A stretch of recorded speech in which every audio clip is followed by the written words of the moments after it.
So for this task 3 of Redis Basic, we are told to familiarize ourselves with output and so on. So for this task, we are told to decorate catch the store with core history. So this core history, we are supposed to do two things. That is, create a list in Redis. The name of the list is going to be catch the store impulse.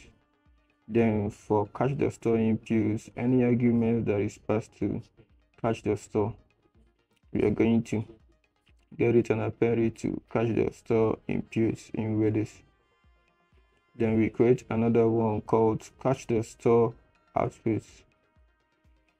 So any output, any value that is getting from calling catch the store method, if we call that catch the store method, any return value is going to be saved to catch the store outputs inside Redis. So let's get started. So right here, we already defined the function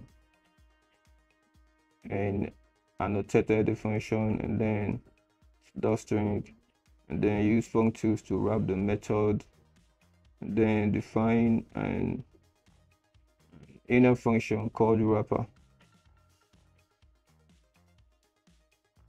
So this function is going to take the parameter is going to be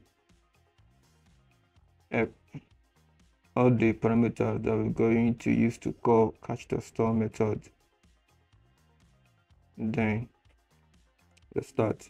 So first thing we do is to create a qualified name as base key. So method double underscore call name double underscore. So if we should print out the base key, it's going to show catch dot store, which is the name of the method.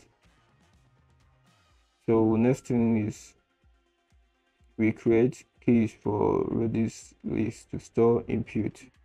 The key that we are going to add to Redis list to store any input that goes into catch the store.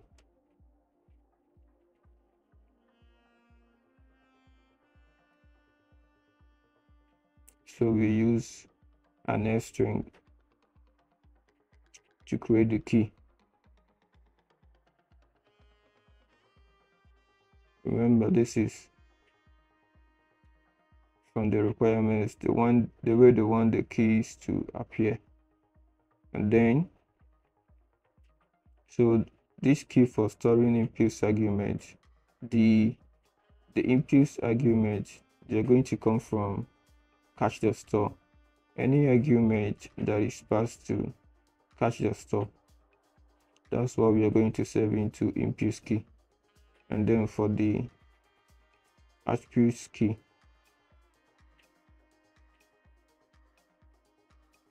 we do the same using an F string, and then passing base key, which is the name of the method, and then followed by outputs.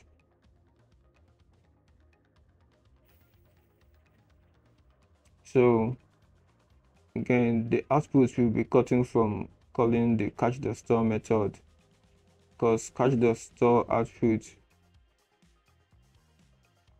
remember that catch the store takes the string as input and converts it to byte with redis.get. Yeah, but it takes a string as input and convert it to by using redis.get set.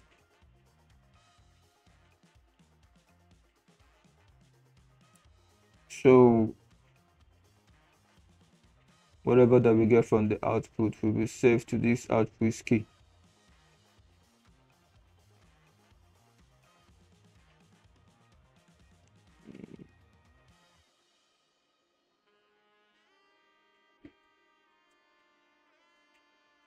We've gotten the base key, input key, output keys. Okay, note that the inputs and output keys, they don't already exist in the Redis. We are only defining the name to store them. Now that we've created,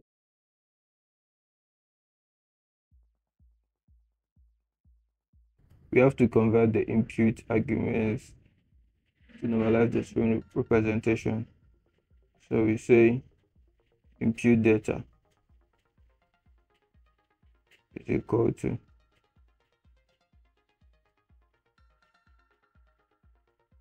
don't forget that these args are the inputs that will be given to catch the store. So we get it, convert it to string, and save it to input data. And then the next thing we do is to use the out push to save it into the data that we've gotten from catch.store, and we save it to input key that's going to be in Redis. So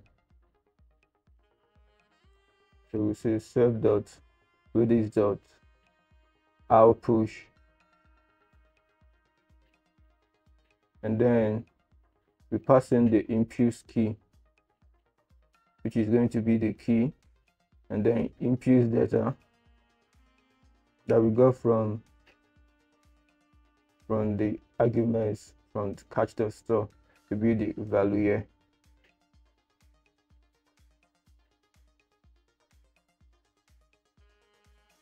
And then don't forget that though input key does not exist in Redis, what output does is it is going to create such key even if it does not exist. Then if it exists, it's only going to append the input data to the input keys. So next, in order to get the output of catch.store, we have to call it and then save value from the return value of catch.store to the output before we can be able to add it to output key. So we create a variable called output, and then we call the method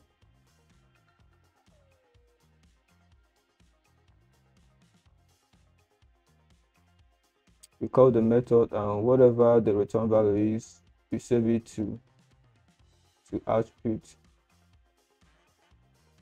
And then we create another variable called output data. This output data is going to take the return value of the catch.store, and then we convert it to a string so we can be able to append it to output key. Now that we've gotten the output data and converted it to a string, we call self.redis.outpush so that we can append the output data to the output key.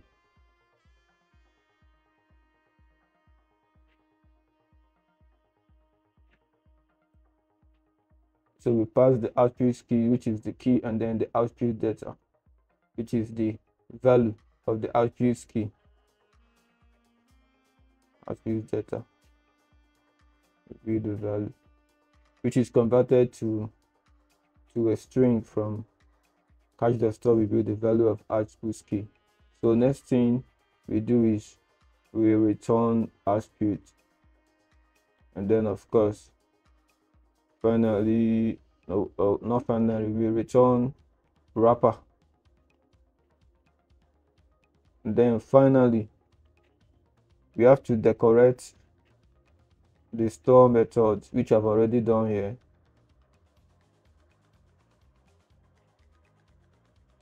So if you find this video helpful, please like and subscribe, and please share.